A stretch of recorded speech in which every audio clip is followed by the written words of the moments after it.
അസ്സലാമു അലൈക്കും വറഹ്മത്തുള്ളാഹ്. ജീവിതശൈലി കൊണ്ട് ദുരിതം അനുഭവിക്കുന്ന കാലത്താണ് നാം ജീവിക്കുന്നത്. മനുഷ്യർ ശാരീരികമായും മാനസികമായും ആരോഗ്യമുള്ളവനാകണം. അപ്പോൾ മാത്രമേ അവന് നല്ല ജീവിതം നയിക്കാൻ സാധിക്കുകയുള്ളൂ. ഇന്ന് രോഗികൾ കൂടി വരികയാണ്. പല രൂപത്തിലുള്ള രോഗങ്ങളാണ് വന്നുകൊണ്ടിരിക്കുന്നത്. മുൻകാലങ്ങളിൽ കേട്ടുകേൾവി പോലും ഇല്ലാത്ത രൂപത്തിലുള്ള രോഗങ്ങൾ വരുന്നു. ശാസ്ത്ര ആരോഗ്യ മേഖലയിലെ ഉത്ഗതിക്കനുസരിച്ച് രോഗത്തിൻ്റെ ശൈലിയിലും മാറ്റം വന്നു. അതൊരു യാഥാർത്ഥ്യമാണ്. ഇന്ന് പകർച്ചവ്യാധികൾ കുറഞ്ഞു വരികയാണ്. വളരെ തുച്ഛമാണ് പകർച്ചവ്യാധികൾ. മുൻകാലങ്ങളിൽ പകർച്ചവ്യാധികൾ വ്യാപകമായിരുന്നു. കോളറ, പ്ലേഗ് പോലത്തെ പകർച്ചവ്യാധി രോഗങ്ങൾ കൊണ്ട് ലക്ഷക്കണക്കിന് ആളുകളാണ് മരിച്ചു വീണിട്ടുള്ളത്. ഇന്ന് അത്തരം രോഗങ്ങൾ ശാസ്ത്ര പുരോഗതി കൊണ്ട് ആരോഗ്യ മേഖലയിലെ ഉയർന്ന പ്രവർത്തനങ്ങൾ കൊണ്ട് അതെല്ലാം ഇല്ലായ്മ ചെയ്യാൻ സാധിച്ചു എന്നുള്ളത് മറ്റൊരു യാഥാർത്ഥ്യം. എന്നാൽ ഇപ്പോൾ പല നിലക്കുള്ള രോഗങ്ങൾ വരുന്നു. അതിൻ്റെ പ്രധാന കാരണം ഓരോരുത്തരുടെയും ജീവിത ശൈലിയാണ് എന്നുള്ളത് നാം ഓർക്കുക. മുൻകാലങ്ങളിൽ പട്ടിണി മൂലം നിരവധി ആളുകൾ മരണപ്പെട്ടിട്ടുണ്ട്. ഇന്ന് പട്ടിണി മൂലം മരണപ്പെടുന്നവർ വളരെ തുച്ഛമാണ് എന്നത് മറ്റൊരു സത്യം. അതേപോലെ തന്നെ ഭക്ഷണം കിട്ടാത്തതിൻ്റെ പേരിൽ പലരും ആരോഗ്യം നശിച്ചവർ ഉണ്ട്. ഇന്ന് അമിതമായ ഭക്ഷണം കൊണ്ടാണ് പല ആളുകളും രോഗികളായി മാറുന്നത് എന്നത് മറ്റൊരു കാര്യം. ഇന്ന് ലോകത്ത് വ്യാപകമാകുന്ന രണ്ട് ബിസിനസ്സുകളാണുള്ളത്. ഒന്ന് ഹോട്ടൽ, ഭക്ഷണശാലകൾ. വ്യത്യസ്തങ്ങളായ രൂപത്തിലുള്ള ഭക്ഷണശാലകൾ വർദ്ധിച്ചു വരികയാണ് ലോകത്തെല്ലായിടത്തും.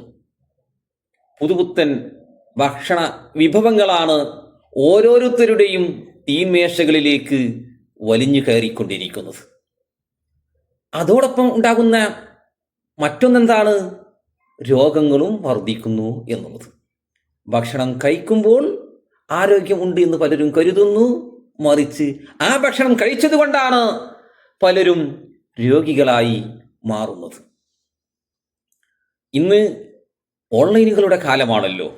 അതുകൊണ്ട് തന്നെ ഓൺലൈനുകളിൽ നിന്ന് മൊബൈലിൽ ചെക്ക് ചെയ്ത് നല്ല ഭക്ഷണ വിഭവങ്ങൾ എവിടെയെന്ന് കണ്ടെത്തി ഓർഡർ ചെയ്യുന്നു. നമ്മുടെ തീന്മേശകളിലേക്ക് ഹോട്ടലുകളിൽ നിന്ന് ഭക്ഷണങ്ങൾ വരുന്നു. അടുക്കളകളെല്ലാം അടഞ്ഞു കിടക്കുകയാണ്. അതിൻ്റെ ഫലം എന്താണ്? ഓർഡർ ചെയ്ത ഭക്ഷണങ്ങൾ നമ്മൾ വാങ്ങുന്നു, കഴിക്കുന്നു. പിറ്റേ ദിവസം ആ കഴിച്ച ഭക്ഷണത്തിൻ്റെ പേര് നമ്മൾ രോഗിയായി നമ്മൾ നേരെ ഹോസ്പിറ്റലുകളിലേക്ക് നേരിട്ട് പോകുന്നു. ഹോസ്പിറ്റൽ സേവനങ്ങൾ എന്തില്ലല്ലോ? ഓൺലൈൻ സംവിധാനങ്ങൾ ഇല്ലല്ലോ. ഡോക്ടർ എടുത്ത് നമ്മൾ അങ്ങോട്ട് പോകേണ്ടത്. ചുരുക്കം ചില ഡോക്ടർമാരൊക്കെ വന്നേക്കാം. എന്നിരുന്നാലും മെഡിക്കൽ മേഖല ഓൺലൈൻ സംവിധാനത്തിലേക്ക് ആയിട്ടില്ലല്ലോ. അവൾ പറഞ്ഞു വരുന്നത് ഭക്ഷണം നമ്മെ രോഗികളാക്കുന്നു എന്നതാണ്. അപ്പോൾ ജീവിതശൈലിയിൽ നമ്മൾ വന്ന മാറ്റം അത് നമ്മുടെ ആരോഗ്യത്തിന് എത്രമാത്രം ഗുണങ്ങൾ ചെയ്യുന്നുണ്ട് എന്ന് നമ്മൾ ഓരോരുത്തരും ചിന്തിക്കുക. രോഗം വന്ന ശേഷം ചികിത്സിക്കുകയല്ല വേണ്ടത്.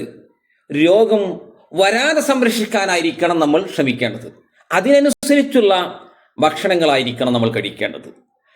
നാവിന് രുചിയുള്ള ഭക്ഷണങ്ങളാണ് എല്ലാവരും കഴിക്കുന്നത്.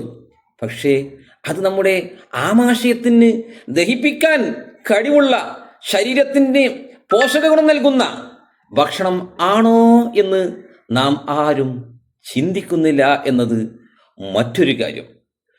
മുഖൈഖിസ് ചക്രവർത്തി നബി സല്ലല്ലാഹു അലൈഹി വസല്ലം അടുക്കലേക്ക് സമ്മാനമായി ഒരു ഡോക്ടറെ കൊടുത്തയച്ചു എന്നുള്ളതാണ്. ഡോക്ടർ മദീനയിലെത്തി, ചികിത്സ തുടങ്ങി.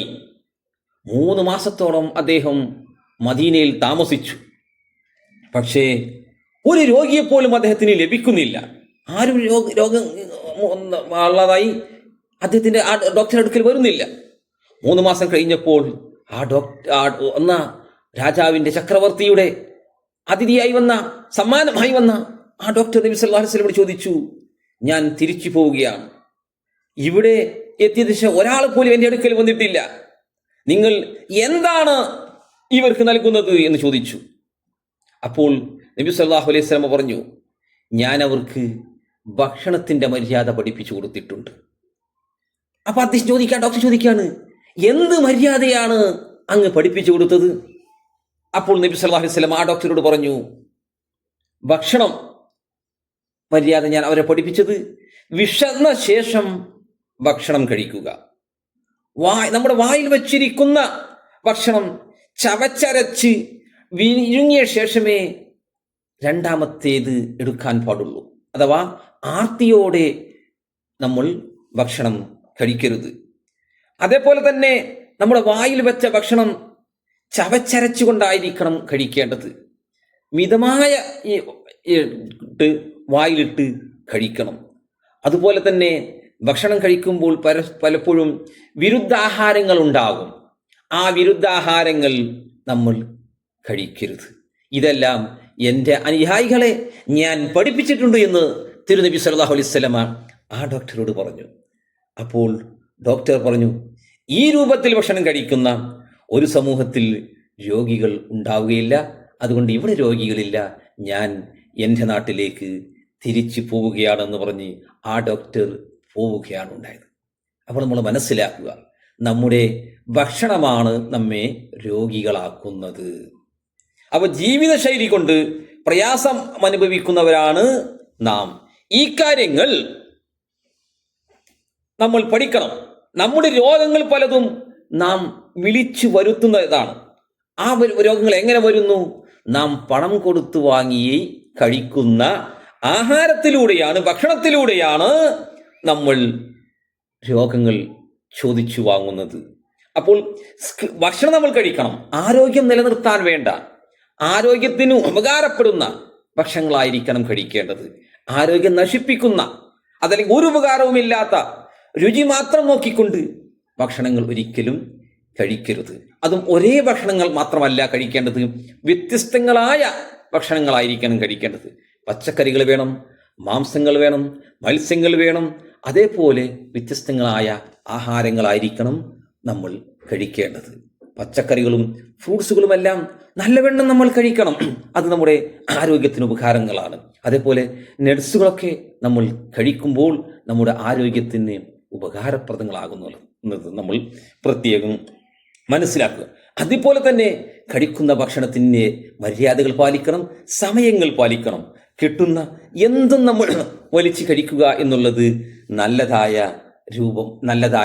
ഒന്ന് അല്ല എന്നതും ഈ തരുണത്തിൽ ഓർക്കണം. ആമാശയം താങ്ങാനാകുന്ന ഭക്ഷണങ്ങൾ മാത്രമേ നമ്മൾ കഴിക്കാവൂ. ആമാശയം ശരീരത്തിന്റെ ഭക്ഷണ സൂക്ഷിപ്പാണ്. ആമാശയത്തിൽ അമിതമായ ഭക്ഷണങ്ങൾ വരുമ്പോൾ ആമാശയത്തിന് താങ്ങാൻ കഴിയില്ല. നമുക്ക് ചുമക്കാൻ ഒരു പരിധിയുണ്ടല്ലോ. 2 കിൻഡലും 3 കിൻഡലും ഒന്നും ഒരാൾക്കും ചുമന്ന് നടക്കാൻ കഴിഞ്ഞുകൊള്ളണമെന്നില്ല. അതുപോലെ തന്നെയാണ് നമ്മുടെ ആമാശയം. അതിനും എത്ര ഭക്ഷണം താങ്ങാൻ കഴിയുമെന്നുള്ളത് അതിനൊരു കപ്പാസിറ്റി ഉണ്ട്. ആ കപ്പാസിറ്റിക്ക് അനുസരിച്ചുള്ള ഭക്ഷണങ്ങളായിരിക്കണം നമ്മൾ കഴിക്കേണ്ടത്.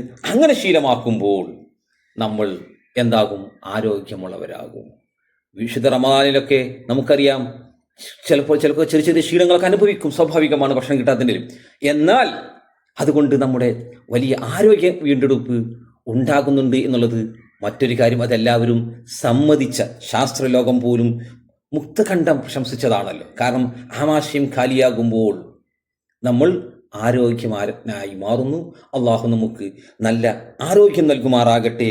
അതോടൊപ്പം ഒരു കാര്യവും കൂടി പറയുന്നു, ഇന്ന് വളർന്നു വരുന്ന മക്കൾ, അവരെ ഭക്ഷണ മര്യാദകൾ നമ്മൾ പഠിപ്പിക്കണം. ചെറിയ കുട്ടികൾക്ക് ഐസ്ക്രീമുകളും ചോക്ലേറ്റുകളും മറ്റുമൊക്കെ വലിയ കമ്പമായിരിക്കും. അതവർക്ക് നമ്മൾ വേണ്ടുവോളം വാങ്ങിക്കൊടുക്കും.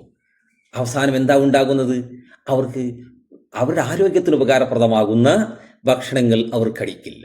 ഉദാഹരണത്തിന് ഫ്രൂട്ട്സുകളോ അതല്ലെങ്കിൽ നട്സുകളോ അതൊക്കെ പല കുട്ടികളും കഴിക്കാൻ തയ്യാറാകുന്നില്ല.